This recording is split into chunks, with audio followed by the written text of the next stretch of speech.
mga pangarap, san man umabot tayo. Bati ko rin ang mga tagapagpakinig ng programang Buhay OFW ngayon sa DWDD 1134 Armed Forces Radio. Mabuhay kayo mga OFW, mga bayani ng Pilipinas. Okay, magandang buhay Luzon, Visayas, Mindanao. Narito naman po tayo sa programang Buhay OFW ngayon, Siyensya, Teknolohiya at iba pa. Ayan. At siyempre po maraming salamat sa ating Pangulong PBBM sa kanyang pong mensahe sa ating mga OFW. Yes. Bago po lahat, tayo po napapakinggan sa DWWD Armed Forces Radio ng inyo pong mga AM radio. Kaya kahit wala kayong internet, kami po inyong mapapakinggan. Kahit sa kabundukan o kabukiran po kayo nandoon. Okay, at siyempre thank you sa technical side. Ang ating magigiting na sundalo at mga kababaihan kalalakihan, sila po ang ating sa technical side. Thank you po. Saludo po kami sa mga sundalo po. Tayo po ay nasa Boses ng Kawal Pilipino. Okay, ayan. Meron tayong dalawang guest, isang pogi at isang maganda. Okay, hindi na po natin papatagalin kasi maganda po yung ating balita. At yung pong mga nanonood po, ayan, marami na pong nanonood sa atin. Mababasa ba natin yun dyan? Mamaya na po ang shoutout sa inyo. Pero alam po namin nakamonitor kayo ngayon. Okay, una po pakilala po natin. Hindi po lingid sa inyo itong ating kasamang Binibini. Siyempre po siya po ay dating DOST, STII sa media affairs. Siya po yung talagang nag-aalaga sa amin sa media. Pero ngayon po, siya ay nag-retired na at kasama na rin namin siya sa media. Dati siya yung nag-aalaga sa amin, na-miss namin. Okay, pakilala na po natin si Miss Beth Padilla. Hello, Miss Beth. Hello, good morning mga katropa. Unang-una nagpapasalamat ako sa pamunuan ng DWDD to Ms. Teresa Alva Reyes kasi binigyan niya ako ng panibagong pagkakataon. Kumbaga, second career. Pero ito lang yung una. Pagpasensya niyo na kung ako ay magulo or kaya nawawala sa gusto. Please, good morning, sir. Okay, pakilala na po natin ang ating panauhin. Ang layo po ng kanyang lugar, siya po ay nasa Isabela, no? Walang iba po kundi ang masipag natin na si Dr. Jonathan Naiga. Ayan. Siya po ay director po ng Cagayan Valley Small Ruminants Research Center at tinatawag po namin siyang Dr. Goat. Okay. Magandang umaga po, magandang hapon. Kasi sa 4 na sulok mundo ang ating mga viewers. Kaya magandang buhay na lang po. Anumang oras sa inyong lugar. Bati muna po kayo sa ating followers and viewers. Dr. John. Ay, opo, magandang umaga po sa atin lahat. Magandang buhay po sa ating lahat. Kay Ma'am Terry po, at saka kay Ma'am Beth. Ginagagalak ko po na makakasama ko po kayo ngayong umaga at pati po sa ating mga tagapakinig. Ayan. Naku, alam ko maraming balita ay sa atin si Dr. John pero siguro, kasi yung topic natin ngayon, yung tungkol sa goat, ano. Pero bago po yan, pwede po bang bigyan niyo muna po kami ng inyong background po para makilala kayo ng gusto ng ating mga tagapakinig. Ay, opo, kami po ay empleyado po ako, professor po ako ng Isabela State University. At ito po, napagtaasa po ng ating departamento, ng Department of Science and Technology, na kami po ay gumagawa po ng isang pagsusuri o research studies po regarding po sa embryo transfer technology. Yung po pang teknolohiya na suited po para po sa ating sitwasyon sa Pilipinas, na para po sa ating mga kababayan. Ayun. So, yan po ang background po ni Dr. John. Alam niyo po, siya po ay napaka-active ever since po kilala na po namin siya ni Miss Lilibet. Kasi kami po yung talagang dumadayo doon sa Region 2. Dati po, yung mga kambing, hindi pa ganun karami. Pero ngayon, mukhang talagang napakarami na. No, Bet? Ano ba yung interesado ka na malaman kay Doc? Sige, go ahead. Ay, yes, kasi na-meet ko si Dr. Si Sir, di ba Terry noon, talagang interesado tayo sa pagpaparami niya ng kambing. Pumunta pa tayo sa farm nila, di ba? Tapos nakakita tayo ng kambing. Di ba yung nasa dilata, laki-laki pa nga? Ay, oo, hawak natin dalawa yun. Ang tanong ko sa'yo, Doc, bilang personal na gustong mag-alaga ng kambing, kinakausap niyo po ba yung kambing para di ba? Ganun po. Okay lang ba the technical side? Ay, I-play natin actually, habang nag-uusap kami. actually po, Alasin lang sound. Para makita po Apo, yung yung- ating mga viewers, Doc. Pe-play ko po yung kambing habang tayo po nag-uusap para may idea po sila ano yun. Kasi nakakatuwang explanation. Pero pwedeng explain din ni Doc yun eh. Kasi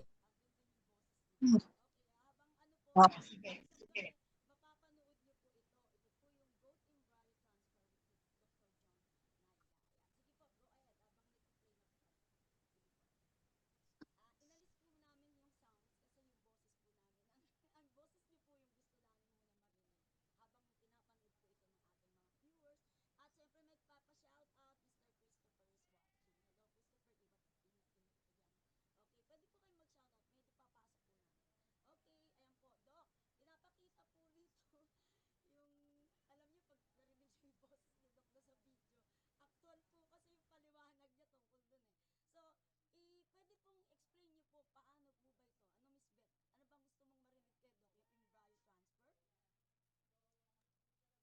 Hindi, kasi di ba hindi, para malaman ng mga viewers, explain niya muna, paano ba mag-umpisa ng pag-aalaga ng kambing? Kasi baka may interesadong OFW, pagbalik dito, mas gusto nilang mag-alaga ng kambing kaysa sa baboy.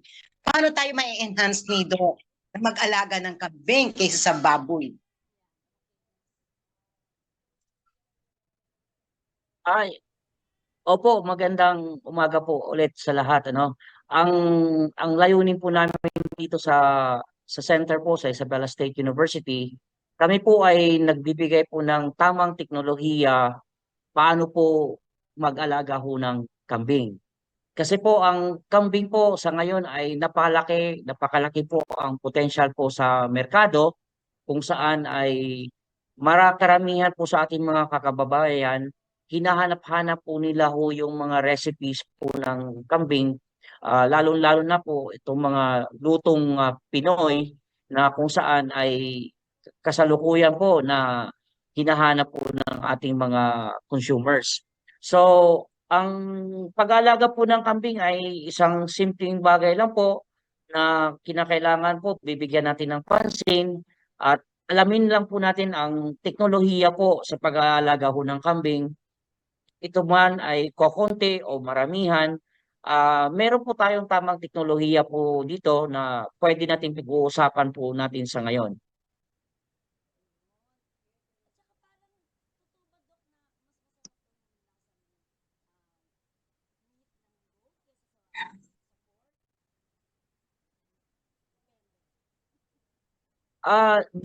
Depende na lang po sa choice po ng tao.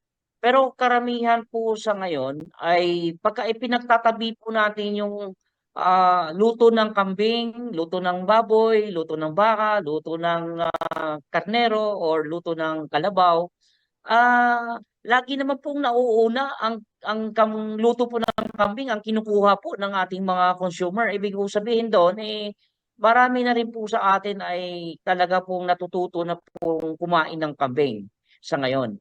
Ang ano lang ho na issue sa ngayon ay hindi po lahat ng mga restaurants na ino-offer po yung kambing. Kung hindi, meron po mga selected restaurants lang po talaga na ang nilulutong kambing po ay siniserve po nila sa kanilang restaurants. Terry, may kay Doc. Kasi Doc, halimbawa gusto ko mag-umpisa ng pag-aalaga ng kambing. Ang una kong tanong, magkano ba ang puhunan para mag-start ng kambing? Tsaka ilan? Ilang kambing dapat ang bilhin ko? May pera ako. So basta bibili na lang ba ako ng kambing na wala akong alam? Kailangan pong kailangan po natin magkakaroon ng kaalaman kasi meron pong mga technical consideration po sa pag-aalaga ng kambing. Actually po marami pong nagsisimula ng sa pag-aalaga ng kambing hindi po sila nagiging successful po kasi kulang po sila sa kaalaman. Kumbaga, kailangan nating matutunan din po yung mga tamang teknolohiya para sa pag-alaga ho ng kambing. Yung katanungan niyo po na ilang kambing po ang dapat nating umpisahan, doon po sa mga nag-uumpisa pa lang po, pwede na ho tayo mag-umpisa ng mag-alaga ng kahit 5 inahin po, no? Pwede na natin pag-uumpisahan. Tapos mayroon po tayong isang bulugan na kasama. Bali, ito po ay pwede nating pag-aralan po muna sa pamamagitan ng pagsusuri, tsaka titingnan ho natin, no? Doon sa mga nag-uumpisa pa lang.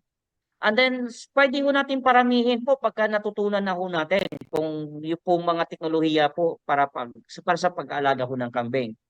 Kung po yung magkano po ang pinag-uusapan, ah, siguro po depende na po sa lugar po, no? Kasi ang kambing po ay depende po, ang presyo po ng kambing po ay depende po doon sa lugar.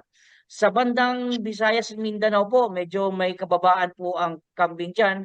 Kung minsan binibenta lang po ng 3,000 ang isang kambing. Halimbawa kung 5 kambing po 'yon, meron na po tayong 15,000 po. Pwede na hong mag-alaga ho ng kambing. Tapos gagawa ho po tayo ng konting pabahay po para sa ganun po ang ating mga kambing ay hindi po nauulanan at hindi po naiinitan. Then at the same time po ay hindi po mananakaw ng mga kapitbahay, no? Kasi 'yan po ang pinaka-importante po sa lahat. At meron po tayong pagkukunan ng mga pagkain. 'Yun po yung mga basic po na kailangang kaalaman na kung tayo po ay gustong mag-aalaga po ng kambing. Ay, Doc, ako, Terry. So sinabi so ibig sabihin noon isang lalaki, isang babae para magkaanak sila, di ba? Para magparami. So 2 na 'yon. So okay lang mang 2. Ang mahal kung 5 eh. Di po, okay lang naman po, kaya lang pag pinag-usapan po natin yung enterprise aspect po ng pag-alaga ho ng kambing, we're talking here of entrepreneurship program na po talaga, na kailangan kumita po ng isang magsasaka. Kailangan pong umpisahan po natin sa 5 inahin po, no? Yun po yung tamang starting point na yun po bang tama po talaga na kumikita po yung ating mga magsasaka. Kasi kung isa lang po, kung madisgrasya po yung isa po, di wala na po, no? Hindi na po natin mapaparami po yun. Tsaka isa pa, baka mapag-initan, mawawala lang o kaya nagiging pulutan na lang po pagka may birthday, bigla pong nakakatay. So, hindi po advisable po na negosyo po ang pinag-uusapan natin, lalong-lalo na po sa ating mga OFWs na gusto po mag-alaga ng kambing, kailangan mag-umpisa po tayo ng tamang number po ng pag-alaga. Yung 5 inahin po ay tama po yan na pwede pag-uumpisahan natin sa pag-alaga po ng kambing. Ayun. So, Salamat. friend, tanungin muna natin kailan ba nagsimula si Doc John na mag-umpisa dyan sa kambing? Kailan niyo po ba ito nasimulan? Actually po, nung ako po elementary pa lang po, nag-aaral pa lang po ako, nag-umpisa na po akong mag-alaga ho ng kambing.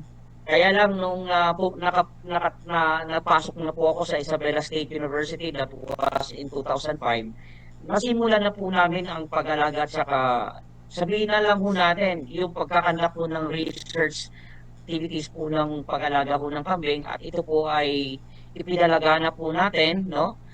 Nakakarating na po kami. No? Actually, ang projects po namin, which is funded by Picard DOST, nakakarating po kami sa 12 regions po, no? Sa buong sulok ng Pilipinas, upang sa ganon ay papamahagi yung kaalaman sa pag-aalaga ng kambing po sa tamang teknolohiya, no, na gagamitin po natin sa ating mga magsasaka. Ayun. Ang tanong natin, Prene, itong kailan nyo naman na-discover itong tinatawag na embryo transfer ng mga goat? Kasi alam mo, compare mo yung mga nagkaroon na ng embryo ng imported na goat. Ibang-iba yung dating nila, kumbaga sa mga kalalakihan sa tao. Adonis, machong-macho. Kailan niyo po ba na-discover yung research niyo yan? Actually po, 5 years ago, nagkandak po kami ng technology search sa ibang bansa, sa Australia. And then nakikita ko po yung pong teknolohiya po na ginagawa po doon sa Australia. Kaya nung bumalik po ako sa Pilipinas, yung team po namin, nasubmit po kami ng proposal po sa PICARD, DOST, kung saan ay nakapokus po yung proposal namin po sa pag-develop ng protocol po for the embryo transfer, yung suited po sa Philippine condition. Pinunduhan po kami ng PICARD DOST po, ah, ng, ng binigyan po kami ng pera na pambili po ng equipment at saka yung pagkakandak po ng experiments. Tapos assisted po kami ng balik scientist program po, no?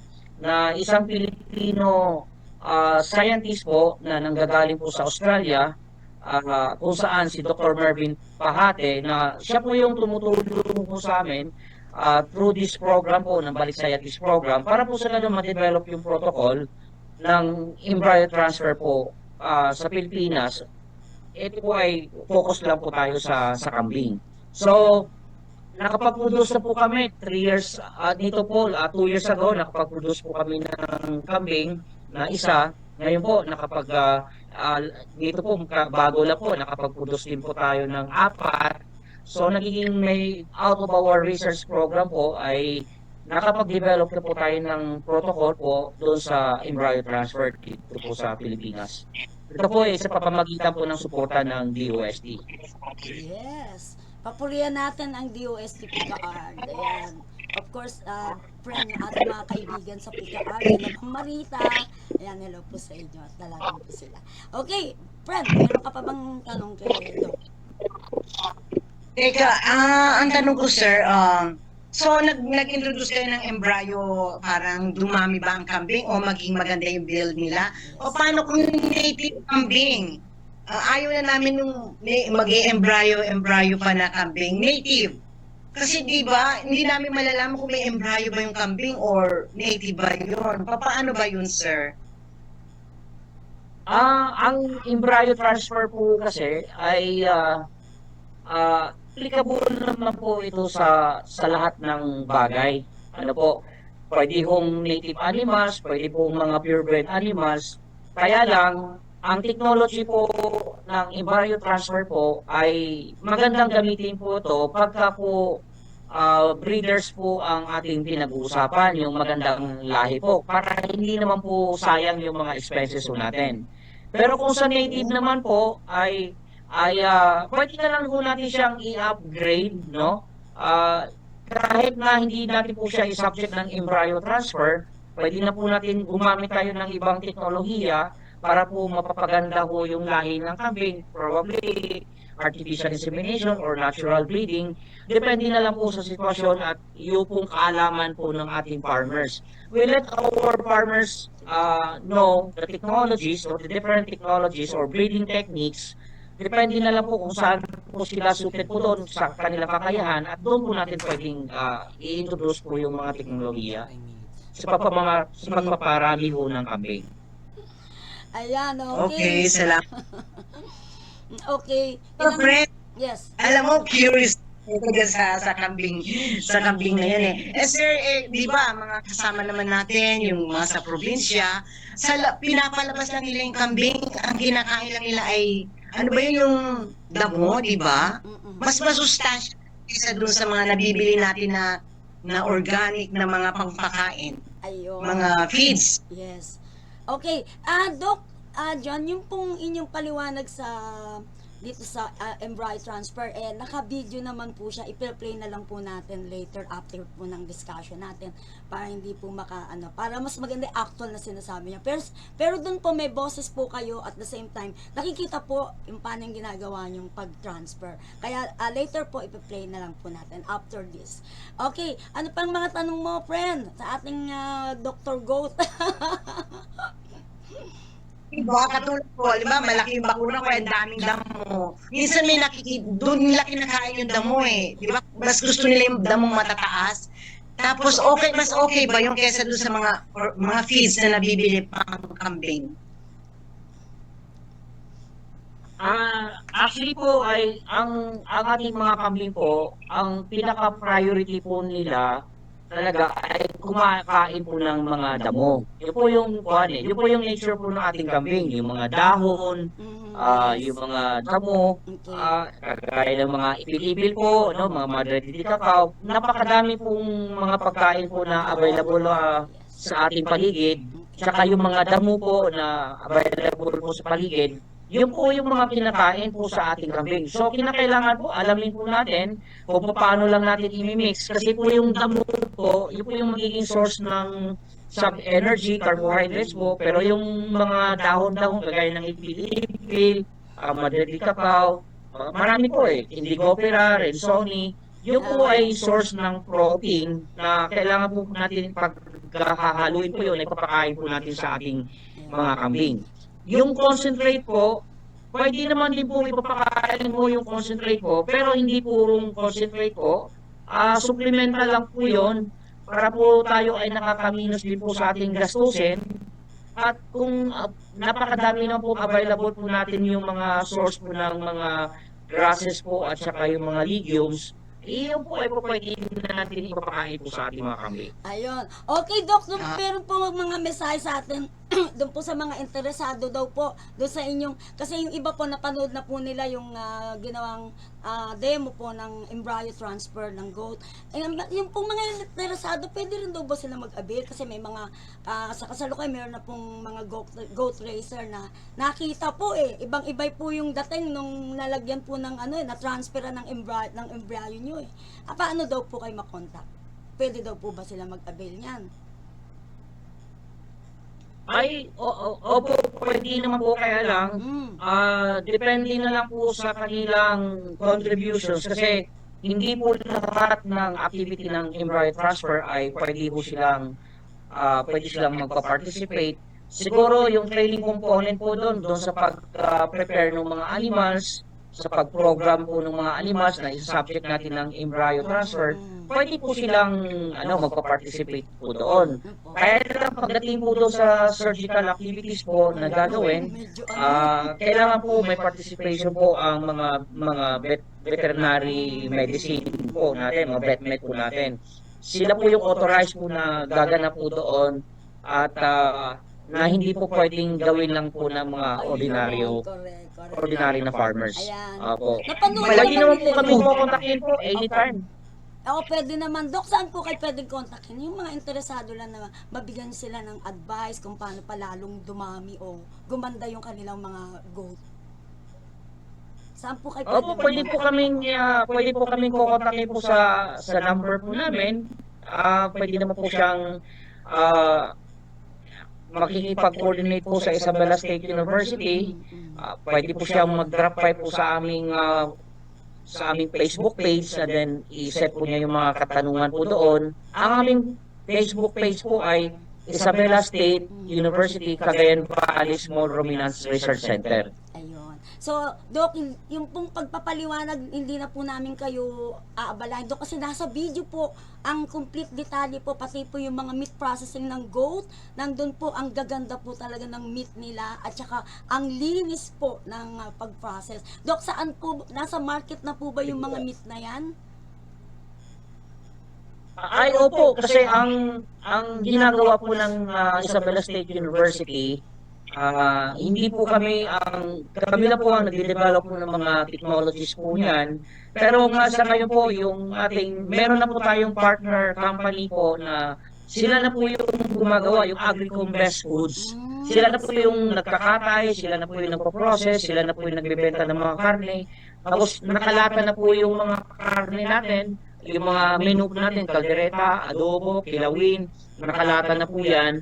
Tapos, yung po mga interesado pong gustong magiging, pwedeng magiging distributor po sa mga products natin, pwede po sila makikipag-ugnayan po sa amin para po sa ganun ay magbibigyan po namin sila ng advice. Ayan. Complete na po yung ating video. After this, papapanuorin ko po sa inyo. So, Doc, ano na lang po, friend, hingan na lang natin ng mensahe si Doc para sa ating mga tagapakinig. Para at least convince nyo kami sir na kumain ng kambing. Sige po, Doc. Sa atin po mga OFW. Opo, Actually po, ang karne po ng kambing po, ang luto ng kambing po ay napakasarap po yan. Healthy foods po ang karne ng kambing, ano po? Kasi ang kinakain ng karamihan po ng kambing ay puro mga damo. So, we considered po yung kambing natin na karne po na organic, ano po yan, no? Organic meat po yan. At saka at the same time po, pwede na rin sasabihin natin na kahit hindi po na subject ng halal po, pwede na rin natin sasabihin na halal food din po yan kasi yun po ang paborito po ng ating mga kapatid na mga Muslim. Ano po? So, napakaganda po ang masarap din na ho ang karne ng kambing. At maliban po doon, mas mababa po ang kanyang cholesterol content po, no, na hindi po siya mataas po no kumpara po sa ibang karne. At napakaganda po yung protina po ng kambing na kung saan nagagamit po natin ng, alam mo, sa kalusugan ng ating katawan. Advice po natin, actually advice po namin karamihan, even our mga medical doctors po na kakain po ng kambing for healthy lifestyle at saka healthy meat ang kinakain po natin. Yun po karne ng kambing. So, dito po ay inanyayahan ko po lahat ng mga tagapakinig po ngayon, mga nakikinig po ngayon, lalong-lalo na po sa mga OFWs na kung saan kung gusto niyo pong kumita, pwede po kayong makikipag-ugnayan po sa amin, mag-alaga po kayo ng kambing. At hindi po problema po ang market po ng kambing, makikipag-ugnayan po kayo sa amin at yung private company po namin na siya na po yung nagpa-process, nagkakatay ng kambing, sila na po bahalang bibili sa inyo pong mga kambing. Maliwanag na po nakitaan mo yan. Hindi na po kayo mag-market individually, pwede po nating magsama-samahin po yung mga kambing po ninyo at meron na po tayong mga buyers na po dito. So, maliwanag na po nakitaan na ito. Hindi na po natin kailangan na matagal na pag-uusapan, kinakailangan po, umpisahan nyo ng pag-alaga ho ng kambing, makipag-ugnayan po kayo sa amin, kitaan na po ang pag-uusapan natin sa pamamagitan ng pag-alaga ho ng kambing. Okay, palakpakan natin si Dr. John Naida. And friend, ang iyong pansamantalang pamamaalam, meron tayong 1 minuto na lang. Okay, go ahead. Yes, thank you. Thank you sa aking kaibigan si Terry Alpa sa opportunity na makapagbalita at makapag-ugnayan kay Dr. Jonathan para sa kanyang research na kambing. Pwede natin siyang tawaging Opa Kambing. Okay, thank you so much sa ating friend na si Beth Padilla. Magiging regular ka dito pag DOST ang pag-guess mo, ha? Okay. At okay, maraming salamat po, Dr. John Naida. Thank you, Lilibet Padilla. Ayan, okay, ayan. Maraming salamat sa ating mga nakasama ngayong araw na ito. Thank you so much kay Doc John Naida. Siyempre yung kanyang goat embryo transfer ay mapapanood niyo po. Papalabas ko po dito maya-mayang konti. At thank you so much sa ating naging co-host din si Miss Beth Padilla. At siyempre po, panuurin niyo muna po. Thank you so much, Beth, sa susunod mag-ano ka ulit sa akin, mag-segment.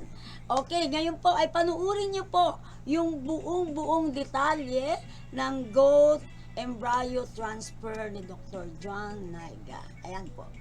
Take it away. Bitch, I'm a go back. Nah, babe, don't play that chop, I'm gon' go back. So you don't know what the heck, but I bet your mama still gon' like me. Do it with the cold, I'm a hype it. Stay with the coca like ice tea. Big billion boy, that ice cream. I'ma go back. Nah, babe, don't play that chop, I'm gon' Using the AI gun. So kailangan po minsan muna para sa ganun ay makikita po natin na po yung para maiwasan natin po ng infections po sa loob. And then gagamit po tayo ng speculum para bubuka po yung ari ng kambing para clear out. Pero lalagyan po natin ng lubricants para po siya ay magiging madulas-dulas po at hindi masyado aray sa part of the kambing. Ayan. Yan po. So, yan.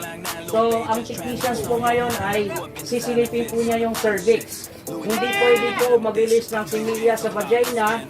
Kung hindi po ay dapat release yung similya, pumasok ang AI gun doon sa cervix mismo. Para po sa ganun ay mabilis po magkaroon ng fertilization process po doon sa loob ng uterus. So, in this case po, yung similya po na nakokolekta na napaprocess po sa loob, ay isasaksak po yan sa AI gun, and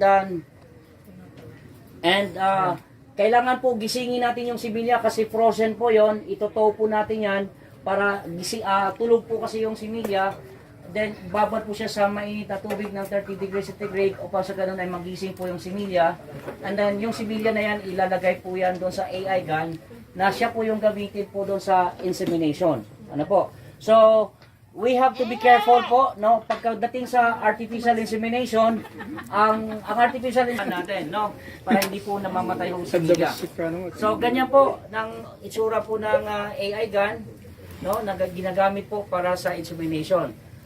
Sisilipin po yan. Pagka nakikita nyo po yan sa loob, makikita mo yun parang puwit na manok po na gumaganyan-ganyan po yan, ay may mucus discharge at nandoon po yung cervix, doon po isushoot po yung AI gun.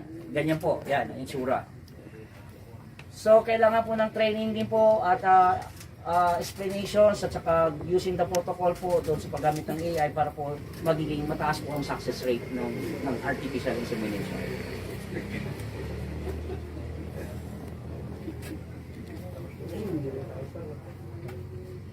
So once na maididiin na po yan, ibig sabihin yung AI gun, yung dulo po niya ay pumasok na po sa cervix.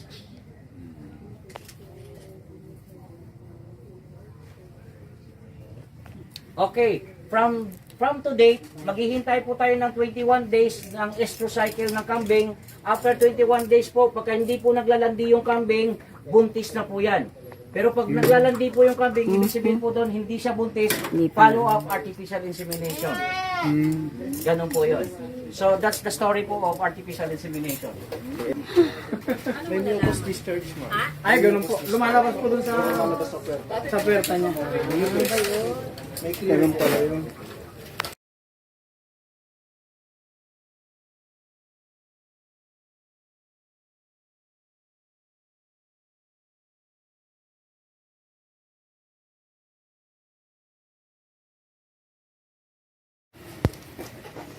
Ganda niya. Yung unang-unang, asan na?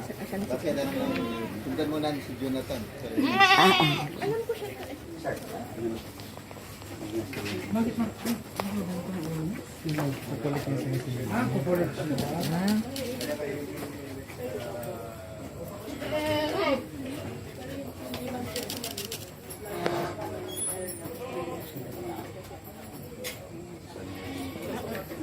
Barato sa ito.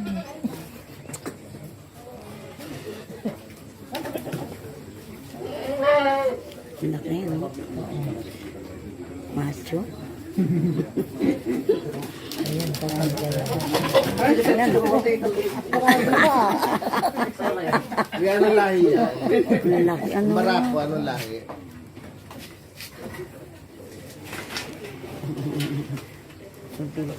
So usually po we collected 7 about 6 o'clock in the morning, and then we will just try to find out kung makapagkolekta pa tayo ngayon. So, anong lahi to? This is a cross ng native po at saka boer. Laki The rainbower. Kinukuha na siya. Yan, nahihiya siya dahil. Ngayon, ang dami nanonood. Ganda lang ano niya. Macho.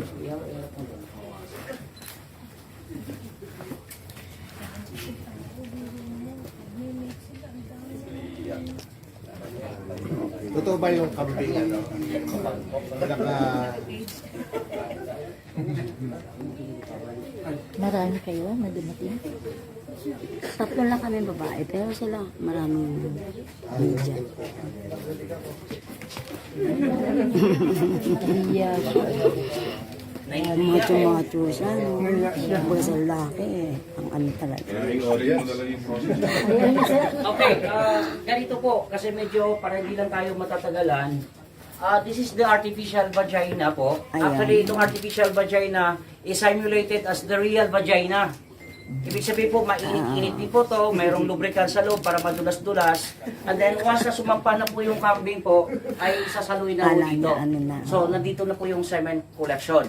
So, yung similya po na makukolekta po ay dadalhin po sa laboratory for semen processing. So, actually, itong artificial vagina is the most important part of the semen collection.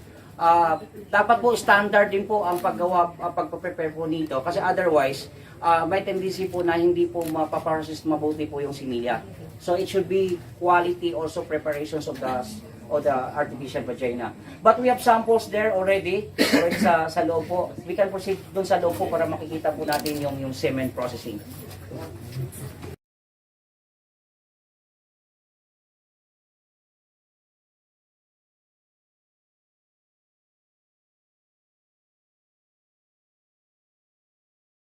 Okay, it's been discussed a while ago, well back, that this program, Embryo Transfer Technology, brought using coming up with the protocols ay under the Balik Scientist Program ng Department of Science and Technology, as assisted by PICARD, also DOST. And this is funded by the DOST PICARD, DOST Balik Scientist Program. Ito po yung nagiging resulta po ng ating trial. Ito po yung mas malaki po, ay ito po yung ating first trial po, no? Nakita niyo po yung that was 2023 po. June, no? Opo. Ha? 2023. Yes po. 2023. And then, ito po yung unang result po natin. We try another trials po using this ito po, twins na po siya na lumabas. So, naging dalawa po yung lumabas. Nakatsamba po tayo, sir. Di ba ang kambing hindi naman isa ang anak? Yes po. Kaya lang po, ibig sabihin po doon is, we are so lucky na kahit hindi, Pag-embryo transfer. pagka-embryo transfer kasi hindi natin po masasabi yung development po na kung isa po o dalawa kasi yung genetic po na purpose, iba po yung genetics doon sa surrogate mother po. So, we are so happy na dalawa po ang ipinanganak niya. So, ibig sabihin, we have selected or chosen the best embryo na ini-implant doon sa surrogate mother, kaya po nagkakaroon siya ng twins. Ito naman po, this is not twins, dalawang nanay po ito. No, dalawang nanay po ito, na tag-iisa po ang anak. The same with here. Pero bakit ibang kulay? Ano po yan eh? Actually po, normal lang po yan pagka sa crossbreeding po, meron po talagang perfect. Lalong-lalo pa pagka we are using two genetic materials po, no? So magkakaiba. Kasi they are sourced from the native one, no? So nagkakaroon lang po ng coating change. But normally, halos parehas naman po ang kalalabasan. Ano ang gusto mong isolve? Bakit ka nag-EP pare? Well, of course, the main purpose of doing this, having this proposal, that's why Ma'am Leia approved our proposal. Because Sama ang natutumbukin. because we want, this is one of the modality that we are using, that we will produce a signature breed for Cagayan Valley. Second one is that this will be used as a quality genetic materials, and we have to avoid importations because the cost of the importations, the landing cost of animal coming from US, it costs about 125 to 150,000 pesos per head. Per head po yon. But if we have to produce, yes po, hanggang 150 po yon per head. Ano po? So, ang pagka nakapag-develop po tayo ng embryo transfer technology, the protocol can be used to produce a good genetic superior animals. So we don't need to go for more importations, which is we have to follow the bureaucratic way. Mawawala na yung Department of Importation. Ano meron sabi ni...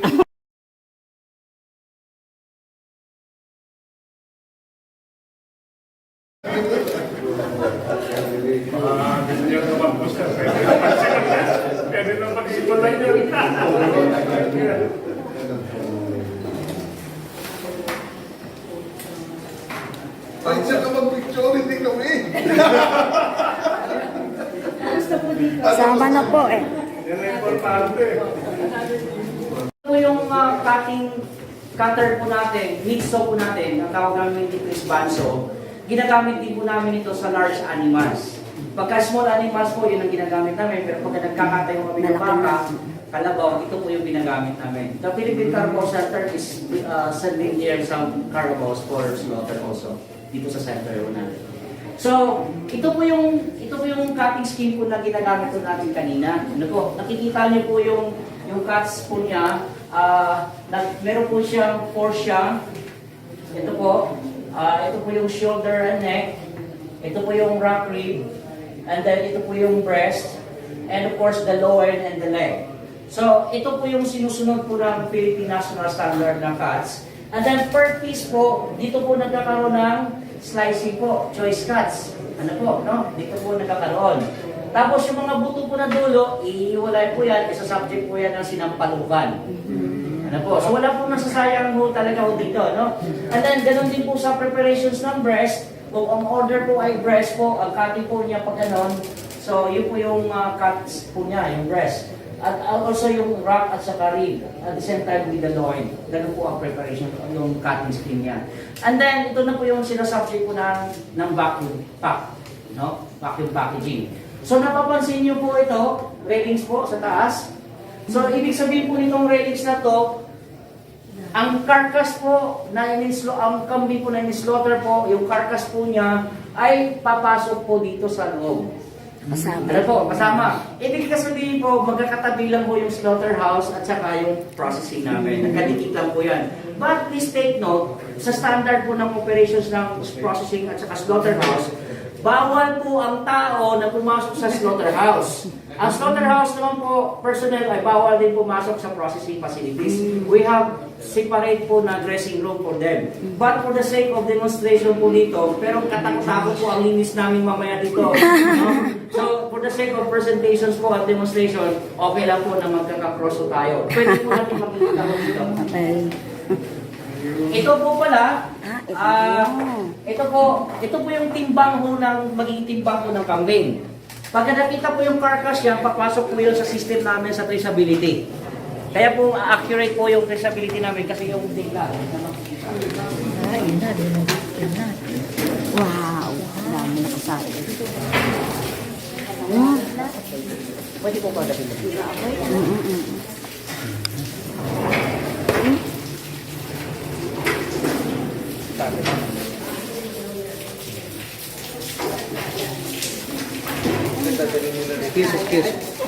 Okay. So, ganito po, no? naman si Kambing. Wawa naman.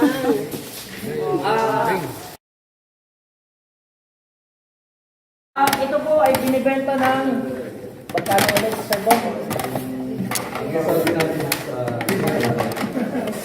But that is 3 to 4 servings. How much? How much po? Magkano isa? Ngayon na commercialize ng ating mga goat meat products. So, they are using these facilities at the same time they are also using their facilities. Depende po sa situations kung saan po nanggagaling po yung mga kambing natin. So, yan po, no? Ganun po ang itsura po. Paano po, after that, yung subject po natin yung vacuum sealing. Okay, let's start.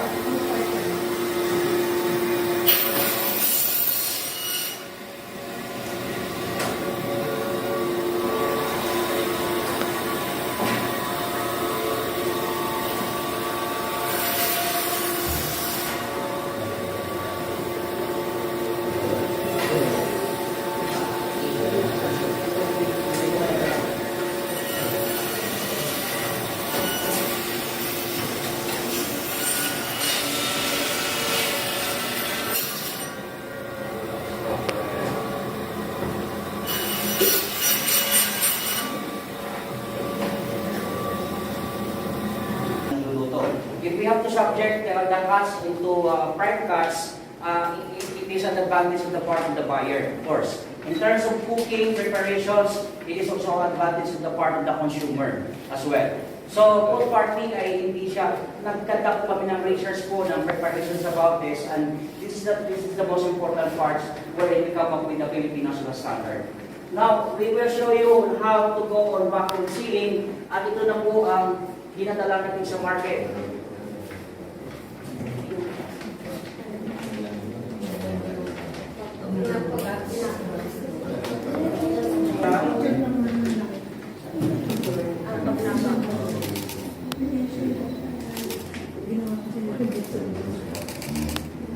So, tinitimbang po siya, no? 1 kilo preparations po, ano?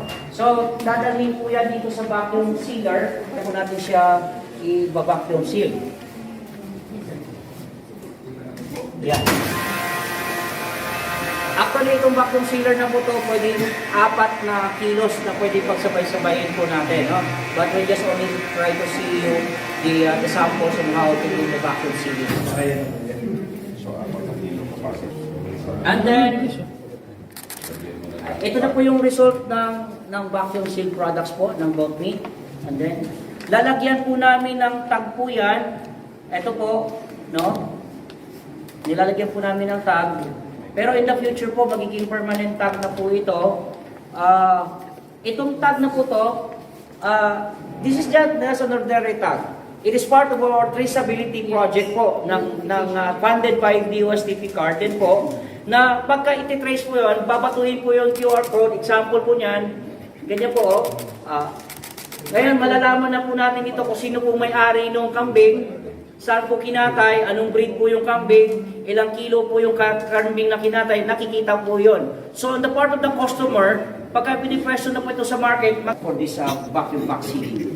So it is the advantage on the part of the customer because the meat is very safe and it was prepared properly.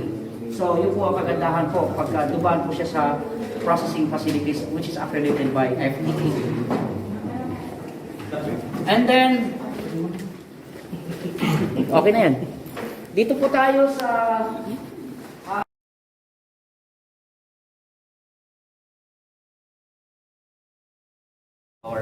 our semen, no?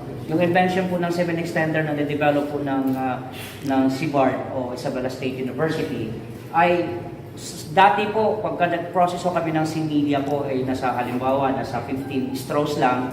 But because of the, the effect of the semen extender that we have developed, the concentration was improved, nakapag-process kami ng 20 hanggang 25 straws. So yun po yung kagandahan po ng pag-develop ng semen extender. That's why we awarded as a Nobel, nung award na yun na inventions under the Intellectual Property Office. So yung cryopreservation, Dito po, ito po yung nandito po sa tablet.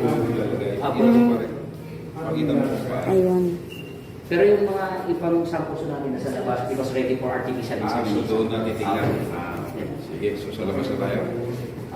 For last po, ito po yung itsura ng sperm cell pag hindi na po siya na ano na po siya. This is ready for examination. Hindi na po ninyo as compared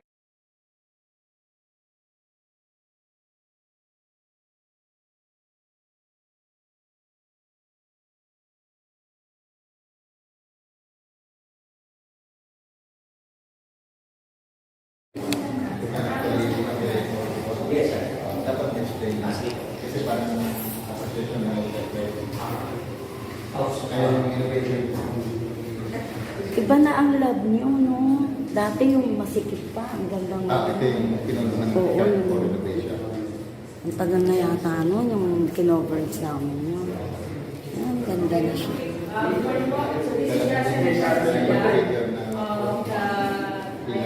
So, in this lab po, we process 7. Kung nakulit natin siya from the banks, it will be processed inside this lab. So, ang innovation po natin dito is that number 1, through artificial insemination, through the semen processing, we can increase the number of genetics for the doses of semen that can be inseminated to the dose. So, halimbawa po, if it's natural mating po, 1 ejaculation is to 1 doe. Pero since we are processing it po, yung one ejaculation, if it's of good quality, we can extend it up to 8 or even more. So, inside this lab po, ang ginagamit po natin na semen extender is the soybean lecithin base. So, this is a part or an output of our research from the OSTP card. So, bakit po siya soybean lecithin? Ang goat sperm cell po kasi ay, ano po siya, sensitive. Sensitive siya in the sense of yung shock po against the low temperature. So, ang insemination, ang ginagamit po natin is cryopreserved semen. So, we put them inside the cryotank. Nandun sa labas ang cryotank. So that we can bring the genetics anywhere. So, ang ginagamit po natin is soybean lecithin kasi po it has the ability to protect the sperm cell against those low temperature shocks. So, this that invention, innovation, tapos sana is already applied to invention and it has been patented. So, kapag po maganda ang quality ng semen, actually this is a sample po of the collected semen. This is, hindi na po siya raw, it is already been diluted. Hindi pa po siya na-process. So, ito po ang binabato sa atin ng computer-aided sperm analyzer. Before, what we are using po is the conventional method. So, tinitignan lang natin physically ano yung tsura. By the way, ano lang po yung movement ng sperm cell under the microscope. But using this machine po, we were able to also get some data, relevant data, not just on the concentration of the semen ng goat. Hindi po katulad dun sa baboy na marami-rami po. So, kaya lang, ang goat semen po, it's highly concentrated. Marami po sila. So, for this particular sample, this is already cryopreserved. Ibig sabihin, nagaling na po siya sa tank. It is ready to be distributed sa field. The concentration is 1.3 million. The concentration is 1 million. And the progressive motility is 76%. Ang ating pong standard for AI, at least meron po siyang 50% motility. Kaya lang po with this CASA, we can also check on the number of fast-moving sperm cells. Ito po yung forwardly moving sperm cells. So for this sample, we have Okay, yan po, tayo muli nagbabalik at maraming salamat. Nakita niyo po at napanood yung talagang full process ng embryo transfer and of course pati yung processing ng mga goat meat na napakalinis, napakasarap tingnan kahit hindi pa siya luto, at nakita nyo rin yung finished products, yung mga nasa lata na siya, iba-ibang flavor, may flavor pa siya, may adobo, may apritada, nasa can po yan. Binanggit na rin po ni Doc John kung saan nyo po siya maa-avail. At syempre po, ayan, sa mga gustong makipag-coordinate, kanina po binanggit po ni Doc John kung saan po siya pwedeng makontak. At ang Isabela State University, sila po talaga yung nandyan. And of course, thank you po sa suporta ng DOSTP Coord. Ang galing nila, laki ng budget, talagang pang goat improvement para maging masaya ang mga kakain ng goat meat. Hindi lang po yun. Yung mga goat po natin ay napaka-healthy nila. Yung sobrang, nakita nyo naman sa video, yung slim na goat, biglang lumaki. Hindi po yan, wala pong yan, yung chemical, yung iniisip nyo na baka GMO, yung parang pinalaki lang, natural po yan kasi ang proseso na nakita nyo kanina, mismo po yung sperm po ng machong kambing ang nilagay po dun sa local na kambing. Kaya wala po yung halong mag-isip po kayo, ba't ganun, lumaki, baka kung ano-anong technology ang ginamit. Wala po, natural po yun. Hindi po yun danger sa ating kalusugan. Very healthy po ang goat meat na dumaan po sa embryo transfer. Okay, ayan, marami po salamat sa ating followers and viewers. Yung mga nag-shoutout po na hindi ko nabanggit, pasensya na po kayo. At syempre po, Miss Beth Padilla, huwag ka madala. Alam ko, kanina, game na game ka talaga. Alam ko, yan yung iyong passion. Gusto mo talaga makasama ka namin. Dahil dati, ikaw lang yung nag-aalaga sa amin. Ngayon, ikaw naman ang aming aalagaan. Ganyan lang yan. Okay, thank you so much sa ating mga followers and viewers, sa ating mga OFWs, kay founder, chairman Albert Gonzon ng Bantay Kasangga. Ayan, very busy po ang ating partner. Thank you so much po at mabuhay po ang lahat. Ito po si Terry Alpa. Maraming salamat.